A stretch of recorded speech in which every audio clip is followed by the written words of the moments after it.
He also mentioned, for example, about sex as basically being a source of all misery, that he can't see any reason why anyone would A, have sex, and B, have kids at any point. Of course, I've got 2 kids, which means I've had sex at least twice in my life. Congratulations. Thank you very much. We have a diary.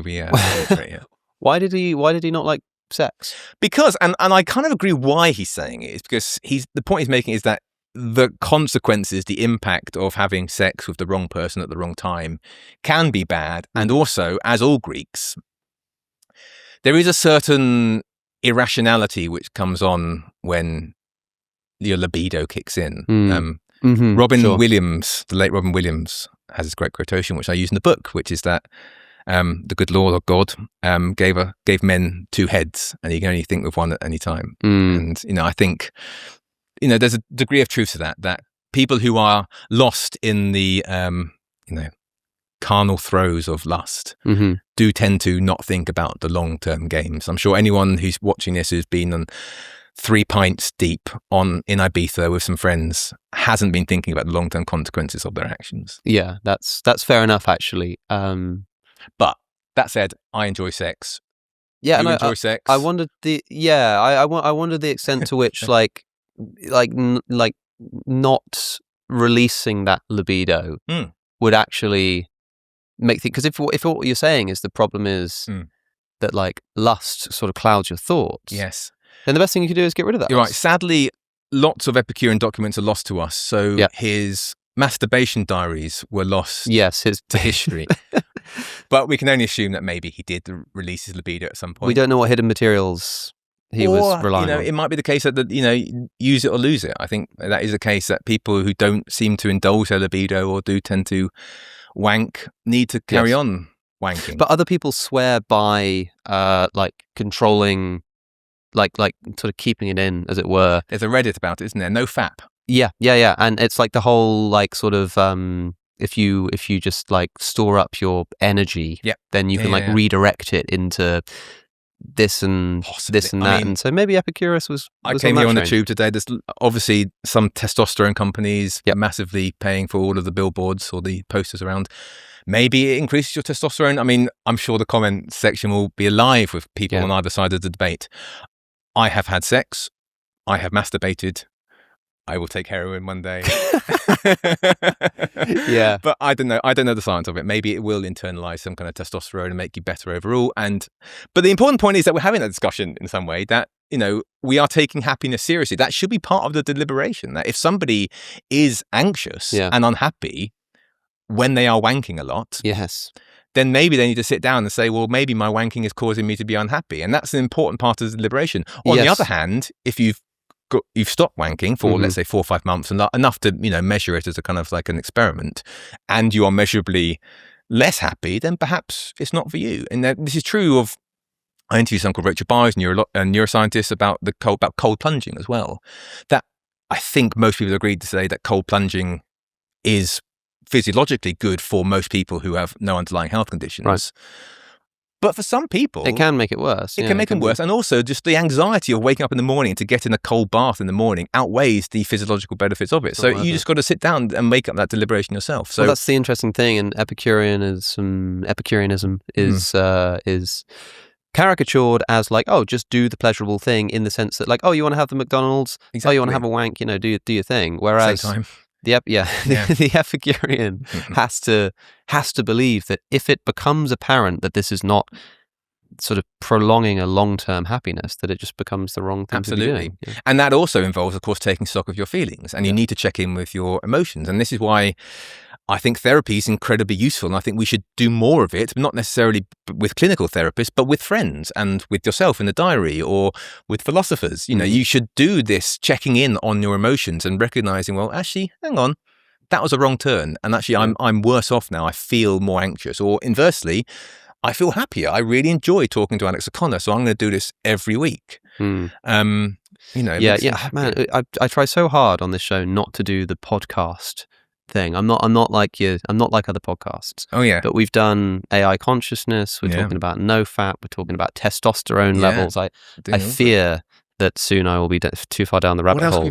What else is on the, people want to talk about? Choices, how to make better decisions, relationship advice. Yeah, how to like fix your life in 12 easy steps and that kind of stuff. Exactly. I think which, fair enough. Maybe that is what Epicureanism is kind of offering people, though. A sort of a lot of the ancient Greek schools are co-opted by the modern self-help. I actually, because I knew I was going to be speaking to you, I was in a bookshop yesterday, and well I remember like going into like Waterstones and seeing basically this big sort of shelf of books, and I took a picture because I was just staring at these books, and it was like it had like the Atomic Habits thing, and then it's got all the like Ryan Holiday's books, and then it's got Robert Greene, and it's all things like like The Power of Positive Thinking and Dare to Lead and Discipline is Destiny. That's a Ryan Holiday one, and like The Happy Index is another one here. Yeah. And You Are a Badass, and like this kind of stuff, how to talk to anyone. And it's like there's this publishing phenomenon where like everybody, but you could be writing a book about like ancient Greek metaphysics, and the publisher will go, how about we turn it into like how this ancient thinker can make you better at friendship. Yeah, it's all about sort of, it's being kind of co-opted, right? I wonder what you think about the extent to which, as social media influencers, we risk playing into this watering down of philosophy by being like, let's talk about Epicurus, but let's do it in a way where I can call this episode, how to be happy. Yeah. And I am highly sensitive to that. I'm highly sensitive to that we're reducing it. But I've kind of made peace of it in two ways, really. The first way is I always see myself as the gateway drug. To which one? To philosophy or to reading the Nicomachean Ethics? Science. So I think what we're doing now, hopefully people go away and they'll Google, or they'll probably use Gemini or ChatGPT to, whatever. So I like to think that they will go away and do a bit of further research. Sure.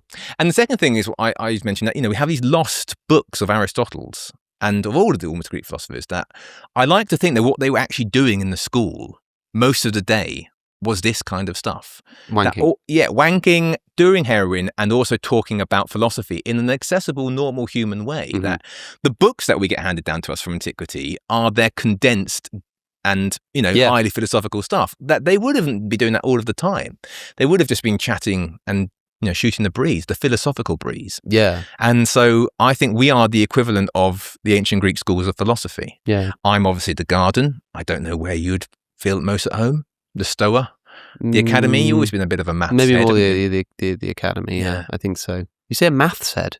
Yeah, they had to study maths for 10 years. Yeah, no, I can't. I used to be into like analytic philosophy, but I could never really do maths. I think I've got that. What's dyslexia for numbers? Like I'm really dyscalculia. I'm like extremely bad at like addition and so like mental math. Well, it's like would have wrestled you out the Academy. You would have blurred for me. Yeah, would have literally wrestled. But do you know where you would have found a home?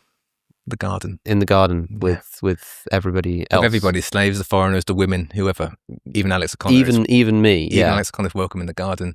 We would share some bread and some cheese. In fact, Epicurus got this quotation. We wrote to a friend saying, please send me a wheel of cheese so I may feast every day. So when they talk about the Epicurean feasts, the Stoics and the Christians imagined it as being some kind of like gluttonous binge, eyes wide shut kind of orgy, but actually it's just them slicing off a cheese and some bread and giving it to some friends. I don't know. I'm like, what did Groucho Marx say? I wouldn't want to be a member of a club that would have me as a member. Yeah, no, I sort of feel that way about this, maybe. Although I'd love to try it out, but I would, if I were there, I think I would want to speak to the man in charge, and I'd want to ask him a few questions. I'd want to ask him about the experience machine. I'd want to ask him about AI consciousness. Yeah. But I'd also want to ask him about something else, which actually ties into this whole self-help type stuff, right? Like those books. Good, and no offense to those authors, by the way. Like I hope they're all selling well and all. Like, join the library of great. Do your thing. But there's a level to which there's this kind of optimism where every book has to be about like how to fix your life. Yeah. There can't be any just like read this interesting thing or here's a thing that will just be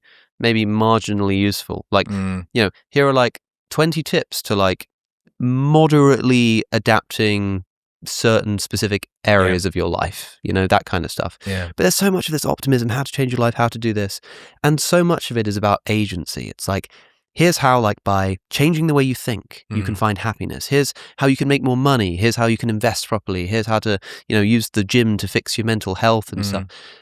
And Epicureanism is very in line with this in the sense that it believes that you are essentially in control of your happiness and your sadness. Now, I think that's a bit easy to say, right? And another important critique of the Epicurean is that they downplay the extent to which you are not in control of the factors that make you happy or sad. Whereas the Stoics will say, yeah, I'm not in control of that, but I just say that whatever happens, I just do the virtuous thing of remaining steadfast. Whereas the Epicureans are searching for pleasure. Some people just don't get it. And yet Epicurus is pretty insistent that you can. Well, actually, this is where I think Stoicism and Epicureanism are actually more aligned. Yeah, I mentioned earlier that apart from a few philosophical differences, I think if you put an Epicurean next to a Stoic next to a Benedictine monk, they would look and behave. Well, probably not look, but they would behave pretty similar, I imagine. And in this regard, exactly the same. I mean, Epicurus has these quotations where he says, have to prepare for the future, essentially. That. But if you do the hard work now preparing, then whatever the future brings, you will be better off. The Stoics occasionally lifted a lot of stuff from Epicurus and rebadged it as their own. Yeah. But there's ancient Greek virtue called autarky, which is self-sufficiency.